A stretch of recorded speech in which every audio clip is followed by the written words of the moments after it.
ദില്ലി ചരിത്രഭൂമിയാണ്. ചരിത്രത്തിൽ നിന്നും ചരിത്രത്തിലേക്ക് നീളുന്ന പാതകളാൽ കോർത്തെടുക്കപ്പെട്ട നഗരമാണിത്.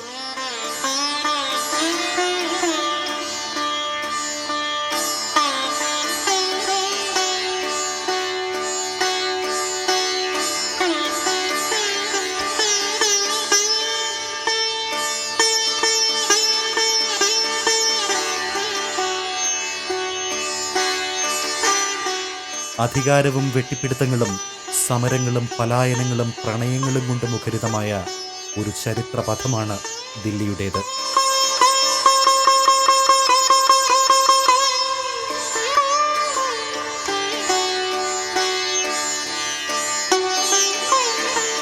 അവർ ദില്ലിയുടെ മിനാരത്തിലേക്ക് നടന്നു. യുനെസ്കോ സമ്മാനിക്കുന്ന വേൾഡ് ഹെറിറ്റേജ് സൈറ്റ് എന്ന പെരുമ ദില്ലിക്ക് കിട്ടാൻ കാരണമായ 3 ഇടങ്ങളിൽ ഒന്നായ കുത്തബ് മിനാർ ലാൽകോട്ടിലാണ്.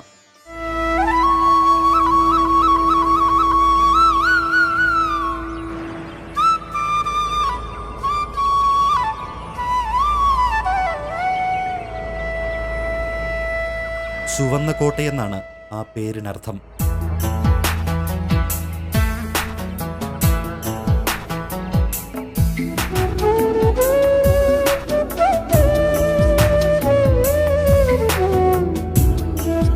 തൊമർ രാജവംശത്തിലെ അനങ്പാൽ 11ാം നൂറ്റാണ്ടിന്റെ പകുതിക്ക് നിർമ്മിച്ച നഗരമാണ് ലാൽകോട്ട്.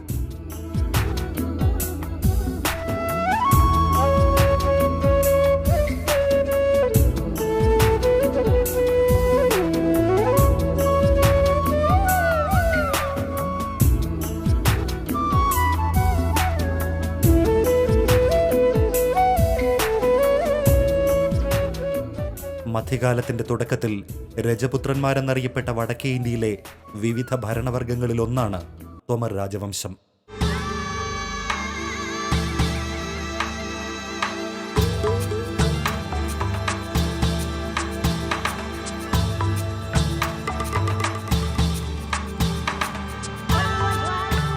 പന്ത്രണ്ടാം നൂറ്റാണ്ടിന്റെ പകുതിയോടെ രജപുത്രന്മാരിൽ ഉൾപ്പെട്ട ചൗഹാൻ രാജവംശം തൊമറിനെ പുറന്തള്ളി.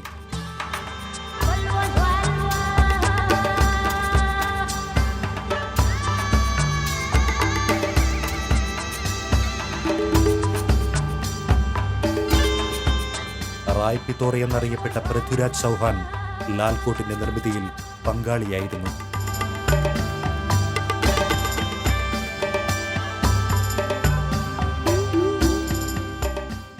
ആയിരത്തി 1192 മധ്യേഷ്യയിൽ നിന്നും വന്ന തുർക്കികൾ ചൗഹാൻ പ്രൗഢിയെ കീഴടക്കി ദില്ലി വാഴാൻ തുടങ്ങി.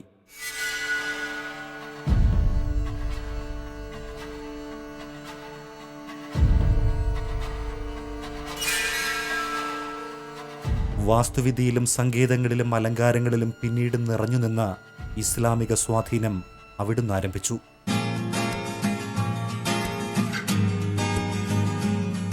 ഡൽഹി സുൽത്താനേറ്റിന്റെ ആരംഭകാലം മുതൽ കുത്തബ് മിനാറുണ്ട്.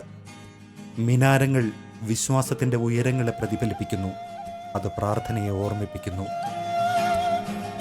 ദില്ലിയിലെ അവസാനത്തെ ഹിന്ദു രാജാവിനെ പുറന്തള്ളിയ ഖുത്ബുദ്ദീൻ ഐബക്ക് തന്റെ വിജയത്തിന്റെ മിനാരമായി 1193 പണിതുയർത്തിയതാണ് 5 നിലകളും 75 മീറ്റർ ഉയരവുമുള്ള കുത്തബ് മിനാർ.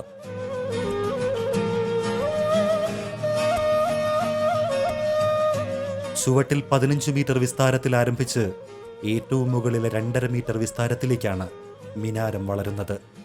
അതിനോട് ചേർന്ന് ദില്ലിയിലെ പുരാതനമായ ഖവത്തുൽ ഇസ്ലാം മോസ്ക്.